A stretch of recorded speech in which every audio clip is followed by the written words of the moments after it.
అడుగుతున్నా. ఇప్పటి వరకే సర్వే ప్రకారం మన యువ నాయకుడు మన కాంగ్రెస్ ఎంపీ అభ్యర్థి రఘువీరారెడ్డి గారు మంచి మెజార్టీతో గెలవబోతున్నాడు. 3.5 లక్షలతో గెలవబోతున్నాడు. మీరేం భయపడద్దు.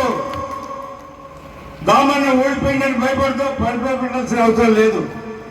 సాంకేతికంగా ఓడిపోయినాను, నైతికంగా నేను గెలిచినాను. ఈ ఎన్నికల్లో నా సత్తా చూపెడతాను. నా సత్తా నా కార్యకర్తలు చూపెడతానని చెప్పి సందర్భంగా చేస్తున్నాను. నేను జగదీష్ రెడ్డితో సవాల్ చేస్తున్నాను. నువ్వు ఇక్కడ మెజార్టీ తీసుకురాగలుగుతావని అడుగుతున్నాను. సూర్యాపేట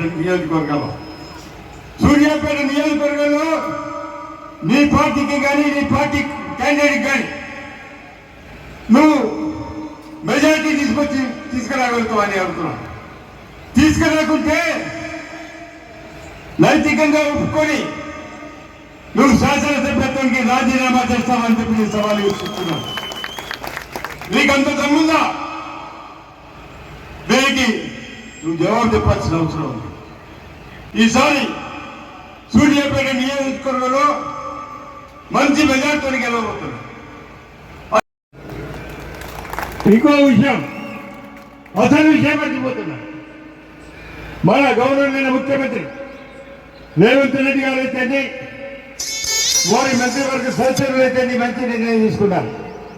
కాంగ్రెస్ పార్టీ బీఫామ్ ఎవరికి ఇస్తుందో వాళ్ళే ఇక్కడ శాసనసభ్యులు, వాళ్ళకి ఇన్ఛార్జీలు, వాళ్ళు చెప్పినట్టు చేస్తానన్నాడు.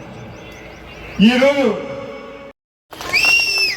ప్రతి 2 మాసాలు మీ వార్డుకు వస్తాను. ఇక్కడే రచ్చబండలు నిర్వహిస్తాను. రచ్చబండ నిర్వహించి ఈ గ్రామ సభ్యులు